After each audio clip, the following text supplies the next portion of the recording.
Salam, dərhal keçək əsas məsələyə. Bugün biz sizinlə birlikdə çox qeyri-adi, dərindən fəlsəfi və olduqca ehtiraslı bir mənbənin təhlilinə baxacağıq. Başdan deyim, bu mətn elə-belə quru faktlar yığını deyil. Bu, insanı işıq, tarix və mənəviyyat haqqında düşünməyə məcbur edən çox güclü bir manifestdir.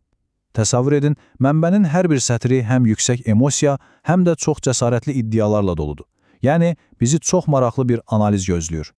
Baxın, müəllif elə ilk sətirlərdən bizi bəlkə də çoxumuzun heç vaxt düşünmədiyi, sarsıdıcı bir sualla vurur. Niyə, ey cəm dünya, niyə?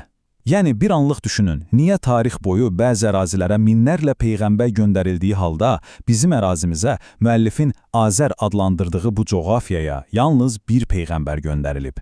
Bilirsiniz, bu sadəcə söz gəlişi verilən bir sual deyil. Əslində mətndəki bütün o fəlsəfənin, bütün məntiqin təməlində məhz bu dilemma dayanır. Gəlin görək müəllif bu sualı necə cavablandırır. Bu mürəkkəb mətni rahat həzm etmək üçün onu 4 əsas hissəyə böldük. Əvvəlcə işıq və qaranlıq fəlsəfəsinə baxacaq, sonra mətnin irəli sürdüyü tarixi ziddiyyətləri incələyəcək, daha sonra Zərdüştün missiyasından danışacaq və ən sonda müəllifin o böyük idrak çağırışını müzakirə edəcəyik. Başlayaq. Elə isə birinci hissə, işıq və qaranlıq fəlsəfəsi. Mətnə daxil olan kimi bizi xüsusi bir termin qarşılayır, Akra ailəsi, yəni böyük işıq ailəsi. Müəllif sanki bəyan edir ki, baxın, mən bu sözləri sadəcə fərdi bir insan kimi demirəm, mən bu mesajı məhz o uca, ilahi, mənəvi mənbədən alıb gətirirəm. Bunu başa düşmək həqiqətən vacibdir, çünki bu, müəllifin öz sözlərinə necə böyük bir ilahi legitimlik verdiyini göstərir. O özünü bu böyük işıq ailəsinin bir elçisi kimi görür. Və bu yanaşma bizi birbaşa mətnin təməl fəlsəfəsinə, böyük yaradan anlayışına gətirib çıxarır. Amma bir dəqiqə, burada çox maraqlı bir fərq var. Müəllif Tanrını elə də klassik mənada cəzalandırıcı, qorxulacaq bir qüvvə kimi təsvir etmir. Tam tərsi. Onun teologiyasında yaradan mütləq işıq, təmiz intellekt və elmdir. Yəni, bu fəlsəfədə ilahilik hansısa möcüzələrlə yox, birbaşa şuurla, biliklə eyniləşdirilir. Deməli, Tanrıya yaxın olmaq əslində elmə və idraka yaxın olmaq deməkdir. Bütün bunları nəzərə alanda, müəllifin ən cəsarətli nəzəriyyələrindən biri ortaya çıxır. O deyir ki, peyğəmbərlər cəmiyyətin aydınlanmış, intellektual yerlərinə yox, əksinə. Qaranlığın, qanqadanın, şiddətin ən çox tuğyan etdiyi yerlərə göndərilir. Düstur çox sadə və sərtdir. Əgər bir əraziyə ard-arda dayanmadan peyğəmbərlər göndərilirsə, bu onun göstəricisidir ki, o yer zülmət içindədir və oradan xilas olmaq heç də asan deyil. İndi isə keçirik ikinci hissəyə, tarixi ziddiyyətlər və ideologiyalar. Gəlin görək, müəllif tarixi necə şərh edir. Müəllif burada dünyanı çox kəskin iki qütbə bölür. Bir tərəfdə Ərəbistan yarımadasının müəllif tərəfindən verilən obrazı var. Oraya niyə çoxlu peyğəmbər göndərilib? Çünki mətnə görə ora qaranlıqdır. Orada inam ticarətə, din isə qılınca çevrilib. Digər tərəfdə isə Azərin vizyonu dayanır. Buraya cəmi bir peyğəmbər, yəni Zərdüşt gəlib. Niyə? Çünki bu ərazi artıq işıqla, elmlə və saf inamla doluydu. Müəllifin tarixə bu cür təzadlı yanaşması mətnin ən diqqət çəkən iddialarından biridir. Doğrudan da, bu müqayisələri oxuyanda müəllifin necə böyük bir ehtirasla yazdığını hiss etməmək mümkünsüzdür. Qulaq asın, görün necə deyir.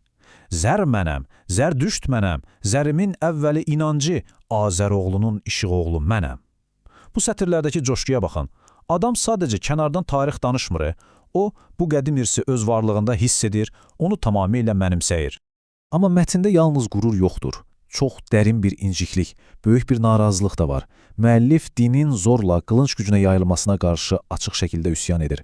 O, xüsusilə Əlincə qalasını, Babəkin o böyük mübarizəsini xatırladır. Müəllifin nəzərində bu tarixi hücumlar adi müharibələr deyil. Bunlar birbaşa olaraq qaranlığın işığa, saflığa qarşı yönəltdiyi zorakılıq aktlarıdır və o bunu böyük bir ağrı ilə ifadə edir. Davam edirik. Üçüncü hissə, Zərdüştün missiyası və irsi. Yaxşı, bəs müəllifin gözündə Zərdüştü bu qədər qüsursuz edən şey nədir?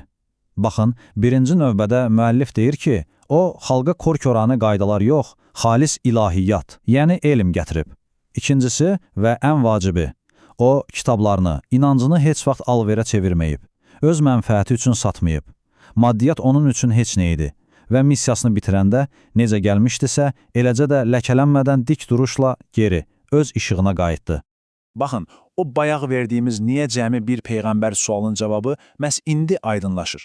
Müəllifin məntiqinə görə Azərə sadəcə bir nəfər bəs idi. Çünki bu xalqın təməlində, genlərində onsuz da fitri bir işıq, intellekt var idi. Cəhalət yox idi ki, onları sıfırdan öyrədəsən. Onlara sadəcə o mövcud işığı biraz da cürüşlaşdırmaq üçün kiçik bir qıvılcım, tək bir bələdçi lazım idi. O bələdçi də Zərdüşt oldu. Müəllifin fəlsəfi rahatlığını bu stat çox gözəl ümumləşdirir. Mənə təkcə Zərdüşt yetdi. O mənə işığıma, inancıma işıq gətirdi. O mənə öz inancıma yetdi. Görürsünüz, bu quru bir teoloji arqument deyil. Yazar əslində deyir ki, mənim daxili bütövlüyüm üçün başqa heç kimə ehtiyac yoxdur. Zərdüşt ona mənəvi axtarışlarında tamamilə kifayət edib. Və nəhayət, dördüncü, bəlkə də ən mühüm hissəmiz, idrak və inam çağırışı. Müəllif burada bizə çox aydın bir mesaj verir. Bu kosmik həqiqətləri başa düşmək üçün illərin qocası olmağa, yaşad olmağa ehtiyac yoxdur. Bəs nə lazımdır? Onun dili ilə desək, baş gərəkdir. Yəni təmiz və dərin idrak. Amma diqqət edin, təkcə başla iş bitmir. Bu irsə sahib çıxmaq üçün sənə həm də Babəkin o qorxmaz, sarsılmaz cəsarəti lazımdır. Yəni elm və cəsarət eyni bədəndə vəhdət təşkil etməlidir. Bəs əgər biz bu idrakdan imtina etsək, ağlımızı işlətməsək, mətnin bu hissəsində qorxunc bir xəbərdarlıq var. Bəşər, insanoğlu, insan idrakda kamala çatmadıqca yer üzündə başa daş, daşa baş düşər.